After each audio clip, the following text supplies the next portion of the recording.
Pagbati sa ating mga viewers. Heto bagong-bagong update ng Senior Commission. Para sa lahat. Kahit may SSS o GSIS pension o wala, mahirap o mayaman, kwalipikado kayong mag-apply. Basta aabot sa maswerteng edad ng 80, 85, 70 at 75 years old. Ayon kay NCSEOIC Commissioner Loreche, ang 10,000 milestone cash assistance ay nakalaan para sa mga senior citizens na umabot sa edad na 80, 85, 70 at 75 na. Nagdiwang ng kanilang kaarawan mula Marso 17, 2024 hanggang kasalukuyan. Panooring mabuti at pakinggang maigi ang buong panayam ng Sagot Kita program ni Ms. Cheryl Cosim kay NCSE Officer Dr. Loreche. Para po sa inyong impormasyon. Okay, Dr. Loreche, unahin natin itong Expanded Centenarian Act. Inamyendahan nito yung coverage ng Centenarians Act of 2016. Ano po ba yung naging pagbabago po dun sa pag-aamyenda? Kasi nung una, yung unang pinakaunang batas ay pag ikaw ay nakaabot ng 100 years old, makakatanggap ng 100,000. Pero sa kadahilanan na tumatanda yung ating population at na-recognize ng government ang contribution ng ating mga nakakatanda, inamyendahan ito at naging batas nitong February of 2024. Effective ang batas noong March 17, 2024, kung saan nagbibigay tayo ng 10,000 doon sa mga milestone ages 80, 85, 90 at saka 95.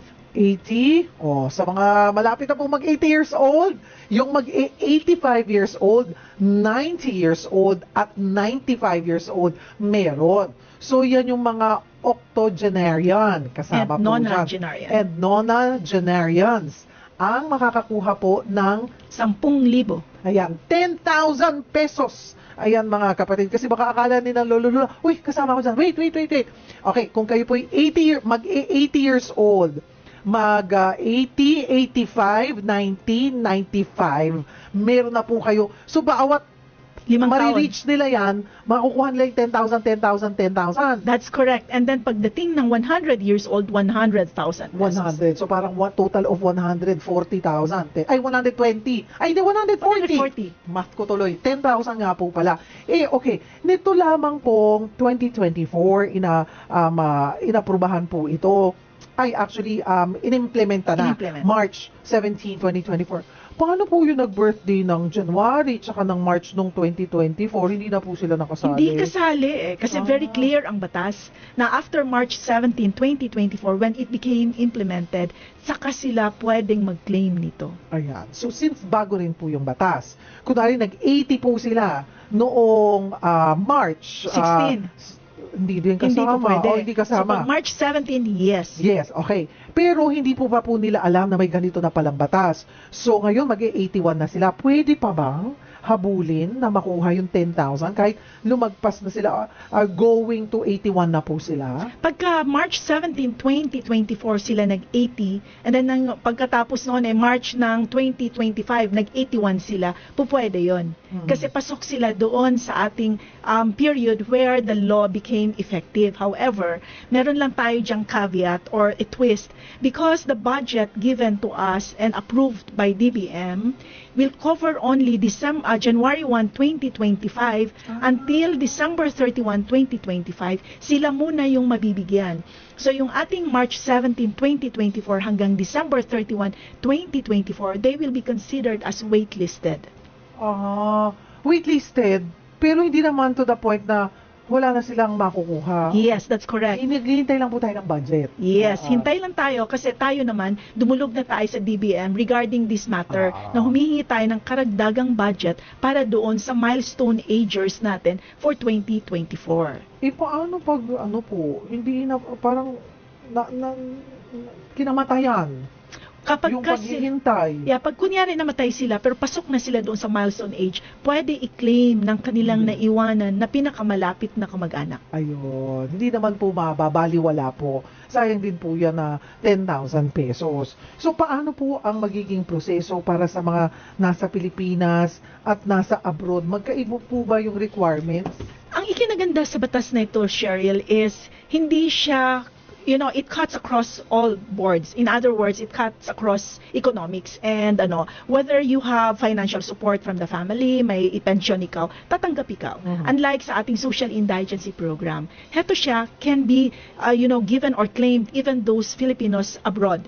Pero ang pamamaraan noon ay kailangang idulog nila yung aplikasyon nila either sa DFA, doon sa ating Commission for Filipinos Overseas o kaya sa DMW, Department of Migrant Workers.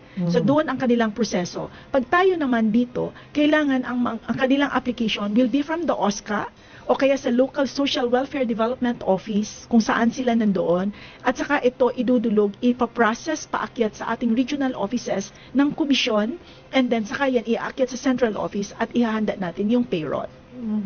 May mga ano po ang mga requirements? Very Kailangan basic. ihanda. Very basic ihahanda nila. Primary ID, either live birth certificate, PSA certified, o kaya naman yung ating PhilSys, yung ating national government ID, that's recognized already. Siguro po ngayon dapat meron na po tayong lahat ng ID, pero hindi po ba din nagiging problema din po, challenge sa komisyon na hindi po natin maiaalis, lalo na yung mga nasa liblib na lugar, na kahit kailanman na hindi sila nagkaroon ng ID, yung iba nga ay kinamatayan. Now, never po nakita ang birth certificate. Paano po ang ganong solusyon? They can present 2 secondary IDs. So, yung kanilang OSCA ID, yung senior ID nila, pwede din kung sila ay may pasaporte, pwede yon. O kaya naman kapag ka sa National Center for Indigenous Peoples, pwede sila ng certification galing doon. So, merong mga pamamaraan na 2 IDs lang ang kailangan natin na secondary at ito ay i-honor natin. At klaruhin po natin, Dr. Loreche, lahat ng mag-80, 85, 90, 95, 100, makakatanggap kung ano man po ang estado nyo sa buhay. Correct. Oo. Diba? Kunwari, kahit na ikaw po yung pinakamayaman pa, pwede ka pa rin sa 10,000 pesos. Masarap pa rin yun Pero may 10,000 akong kukunin. Yun ang kina-excite din ng mga lolo't lola din natin. And, yung regalo sa kanila na pagkilala na kung ano man yung mga naging contribution nila when they were younger, I suppose, Buti po, pati yung 80, sinimula na nga yung sa 80, 85, 90, 95. Pero anong tansya natin? Gaano po karami sila? Medyo marami-rami rin. Kanina sa opisina, pinag-aaralan na namin yan Siguro, we're talking about physical targets based on PSA data. Okay. Kasi yun yung ginagamit muna natin ngayon. We are expecting more than 300,000 of them na makakakuha nito. Doon na po sa bracket na yung edad na yun, 85 and 90 and 95. Okay. Iba pa yung ating 100 years old. Kasi dati-rate, ang centenarian cash gift, yung 100 and 100,000 sa DSWD yun. Pero simula nitong Enero 1 ng taon na ito, sa atin na rin, so tayo na rin ang magbibigay. So meron din tayo more than 2,000 of them who will be celebrating their 100 years of age this coming, in the coming months. So, times 100,000. Opo. Okay, yung po sa DSWD, sa kanila pa rin pondo yon, dadaan lang po sa inyong Hindi. komisyon. Ang sa expanded centenarian, talagang inilagak sa atin bagong batas. Wala na po DSWD. Wala talaga. Yung centenarian na dati nilang hinahawakan, yan inilipat sa atin, pero yung pondo sa atin din. So yung mga nag-centenarian until December 31 of 2024, sa DSWD pa yon. Pero simula ng January 1 of 2025, sa atin sa Kayo na NCSE. po ang magre-release Yes noon. Okay. Baka malito kayo, baka akala kasi po nila, iba yung 100,000 sa inyo, iba pa yung 100,000 sa DSWD. Isang 100,000 lamang po yan. Pero I suppose, kasi you're concentrated at ang focus nyo po ay senior citizens, mas mabilis ang proseso That's at pag-release. Ay, ano po ba ang waiting time? Based sa aming studies, and we are going to conduct time and motion here. From the time that you apply and submitted all your requirements, kasi magsisimula sa ibabayan, we're looking at 60 working days. 60 to 63 working days. Pero syempre, pagka kumpleto yung papeles, na certify ni Mayor na ikaw ay kaniyang membro dyan at kumpleto din yung papeles galing ng OSCA, pag dinulog sa atin yan, magagawan ka agad natin yan ng payroll. Once we validate and verify the data na ibinigay sa atin. Physical po ba? Physically, face-to-face dapat? Paano po yung mga lolo't lola na hindi na kaya? Wala nang kakayanan? Dadalhin natin sa kanila. Pero kailangan makita. O kaya naman, kung talagang hindi po pwede, yung kaniyang tatanggap, kunyari yung anak niya or apo niya, who is really the authorized person, pwede ang special power of attorney dyan. Para siya ang kumuha noon. Kasi syempre, may mga pipirmahan na papeles na ito ay nagpapakilala na siya talaga ang tatanggap at meron tayong evidence na natanggap niya rin yung cash gift. Pati po yung mag-aasikaso at magsasubmit ng mga requirements. Yes. Pwede rin po, basta may SPA na lang. Yes, po pwede yun. Para doon sa mga nakahiga na hindi na po pwede o kaya nasa ospital. Pero kung kaya namin ng aming team na puntahan siya, para sa kanya talaga natin may abot. Ginagawa natin, Cheryl, yan eh. When we were doing the centenarian, no, doon sa Bohol, pinuntahan natin yan, yung mga bulubundukin na mga lugar. Talagang inaakyat natin yan. Wow. Inaabot natin sa kanila. At nakakatuwa, kumakanta pa, sumasayaw pa. Oo. 100 years old, ha? Oo. And it makes you very much happy to see them like that. Paano po pag paano po ba nila yan tatanggapin? Cash? Checking? Cash. Cash. Kakaiba nga naman pag nakita mo yung 100,000 na cash, talagang mapapasayaw ka. Ano po? Paano kung challenge po yung pagkakakilanlan? Kasi di ba minsan, tatantsahin, kung wala akong birth certificate, tinansya na lang yung edad na 99, 98. Yung birth certificate ng kaniyang anak. Kasi mako-compute natin yan. Minsan, ganun yung Oo. So, naaano natin yun, napapagtugma natin yan. Opo, pag alam nyo wala pang birth certificate sina lolo-lola, tulungan na po natin ng mga nakakabata. Kasi itong mga ganitong regalo ay nakakadagdag ngiti po para sa kanila, hindi po ba? So, yung pag-claim, Dr. Loreche, sabi ko nga kanina, lalo na yung sa mga yung mga ano ba yun? Octo and nona. Octogenarian. Ayan, at saka nona at octo na lang. Ayan, nona at octo. Kunwari nga po ay nalipasan, 2 taon, 3 taon, pero Kapag ka sila ay nakapag-apply sa atin at na-claim yan, walang problema. Kunyari, hindi nakapag-submit naman sila ng kanilang claim, hindi nila nakuha or hindi na proseso siya, maglalapse yun yung year na yan, is babalik natin sa ating National Treasury yung pondo para sa kanila. So then, we really have to reprocess that one para mahingian na naman natin ng pondo. Pero may timeline yan siya na kailangang ibalik natin sa pondo ng bayan kapag sa loob ng 1 taon ay hindi nila makuha yan. oo, dapat within the year pala. Kasi sabihin ko po sana, kunwari man, although bago pa lamang po naman last year lang, kunwari nag-85 sa 2024, 2029, mag-85 siya, hindi niya na yung 80.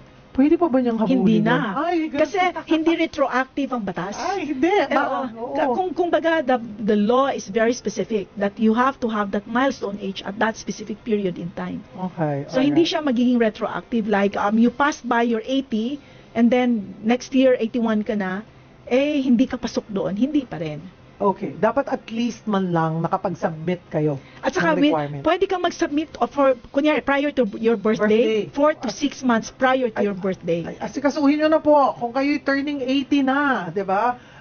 Turning 80 na kayo sa June. Pwede nyo lang asikasuhin ngayon. That's correct. Though, sabi nyo nga po, madali naman. Mhm. Hindi naman na natin pinapahirapan pa na sina lolo't lola. Basta may ID po kayo, primary ID again, birth certificate, Or yung ating Yung national ID. yung national ID, kung wala man, 2 secondary IDs. katulad po ng Yung senior citizen ID, mahalaga Pwede. yun. Kasi alam mo, yung Club 20 natin, yun yung pinapakita natin eh. Alam mo yung Club 20? Oh, 20% discount. yes! Oo! Pinaganda ko lang yun. Opo. Club 20. Oo nga naman, mga kapatid.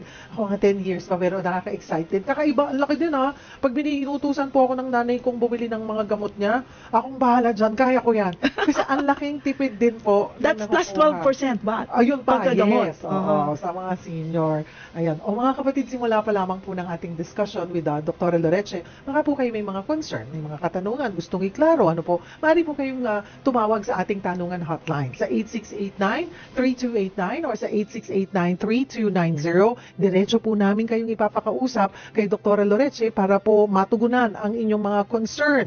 Again, yung mga mag-80, 85, 90, 95 years old, alam nyo ho bang makakakuha na kayo ng 10,000 pesos? Napakasimple lamang po ng inyong gagawin. Garantisadong makukuha nyo yan. Minsan hindi, may budget tayo na for this year diba? 2025, yes. 2025. So yung mga nung nag-2024, wag po kayo mag-alala dahil pasok pa kayo. Pero pwede pa silang humabol kung ngayon lang nila narinig po to. Basta Pwede wala pang silang 1 year. mag-apply. Basta Yes. hindi pa Mag-apply lalagpas. sila, they will be considered waitlisted. Pero Oo. ang assurance ng NCSC sa kanila, tayo ay dumulog na sa DBM upang humingi ng karagdagang budget para sa kanila. Basta po, that year that you turned 80. After March 17. Doon po kayo po ay eligible within 1 year. Huwag nyo pong palagpasin kasi pag nag-82, 81 na talaga kayo, hindi na po pwede or nag-91. Sayang naman, di ba mga kapatid? Muli, ito ang Senyor Balita naghahatid sa inyo ng makabuluhang balita at totoong impormasyon.